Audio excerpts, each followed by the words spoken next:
Praise the Lord. आप सभी को जय मसीह की। सो प्रिय, आज हम उस चौथी वाणी की ओर बढ़ेंगे जो प्रभु यीशु मसीह ने क्रूस पर कही। इससे पहले कि प्रिय हम वचन की ओर बढ़े, अगर आपने हमारे इस चैनल को सब्सक्राइब नहीं किया है तो कृपया आप इस चैनल को सब्सक्राइब कर लें ताकि आने वाली वीडियो का नोटिफिकेशन आपको मिल सके। सो आइए प्रिय, हम वचन की ओर बढ़ते हैं। मत्ती रचित सुसमाचार 27 अध्याय और उसका 46 वचन। तीसरे पैर के निकट यीशु ने बड़े शब्द से पुकार कर कहा, एली एली लमा शबक्तनी, अर्थात हे मेरे परमेश्वर तूने मुझे क्यों छोड़ दिया। सो प्रिय, पहली 3 वाणियों में प्रभु यीशु ने दूसरों के लिए कहा। जैसे कि पहली वाणी में प्रभु ने कहा, हे पिता इन्हें माफ कर क्योंकि यह नहीं जानते कि यह क्या कर रहे हैं। और दूसरी वाणी में उन्होंने कहा कि तू आज ही मेरे साथ स्वर्गलोक में होगा। उस डाकू को क्षमा किया। और तीसरी वाणी में उन्होंने अपनी माता की फिक्र करते हुए कहा, हे नारी यह तेरा पुत्र है। और उस चेले से कहा, हाँ यह तेरी माता है। और चौथी वाणी में उन्होंने कहा, हे मेरे परमेश्वर तूने मुझे क्यों छोड़ दिया।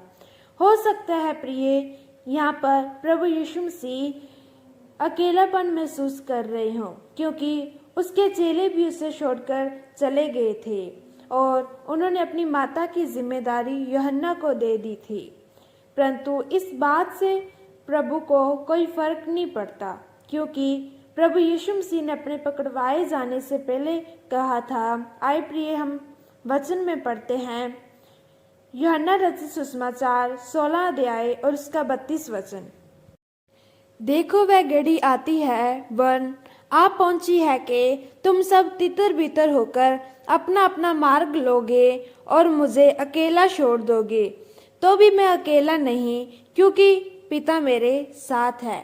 सो प्रिय, प्रभु यीशु मसीह ने पहले ही कह दिया था कि तुम सब मुझे छोड़कर चले जाओगे, परंतु मैं अकेला नहीं होऊंगा, मेरा पिता मेरे साथ होएगा। सो प्रिय, हर समय प्रभु यीशु मसीह ने पिता की उपस्थिति को महसूस किया।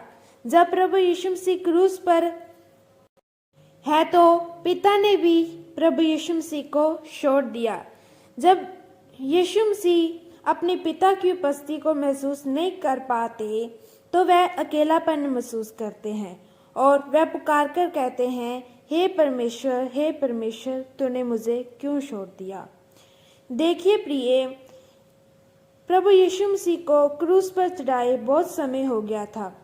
नॉर्मल व्यक्ति के लिए बहुत कठिन है, परंतु पिता का यीशु को छोड़ देना उसके लिए इतनी बड़ी बात थी कि उसको क्रूस के दर्द भी महसूस नहीं हुआ।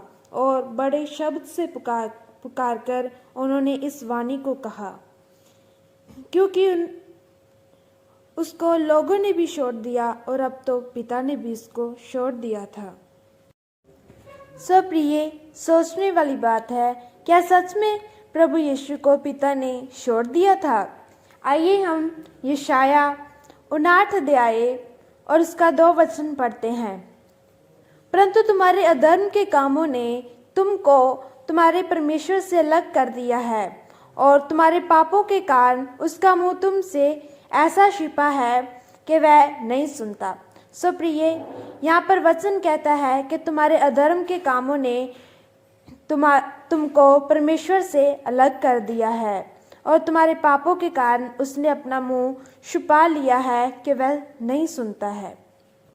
सो प्रिय, इस वचन से स्पष्ट होता है कि जहाँ पाप है वहाँ परमेश्वर का आत्मा नहीं है और जहाँ परमेश्वर का आत्मा है वहाँ पाप नहीं हो सकता।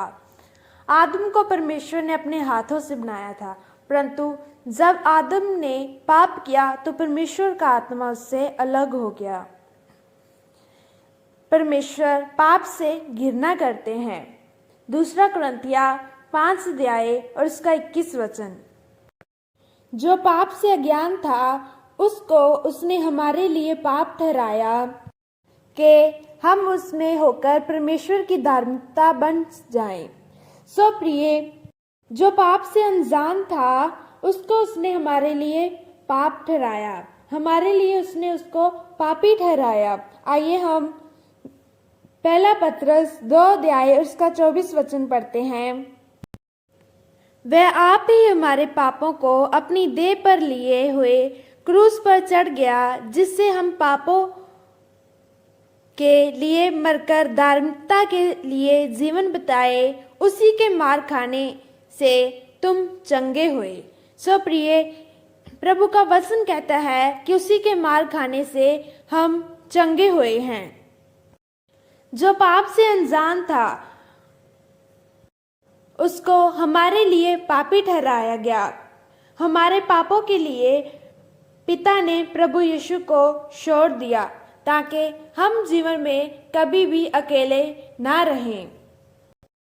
सो देखिए प्रिय, प्रभु हमसे कितना प्यार करते हैं। प्रभु ने मेरे और आपके पापों के लिए क्रूस पर अपनी जान दे दी। सो प्रिय, आज हमें अपने पापों की क्षमा परमेश्वर से मांगनी है और अधिक से अधिक समय प्रार्थना में बिताना है और व्रत रखने हैं, बाइबल को पढ़ना है, परमेश्वर के वचनों पर चलना है और जो भी प्रभु के दास हमें वचन देते हैं उन पर मनन करना है और उनको अपने जीवन में लागू करना है। परमेश्वर आप सबको बहुत सारी आशीष और बरकत दे और आप इस चैनल को सब्सक्राइब कर दें और इस वचन को लाइक, कमेंट और शेयर कर दें। प्रभु आप सबको बहुत सारी आशीष और बरकत दे। आमीन। God bless you.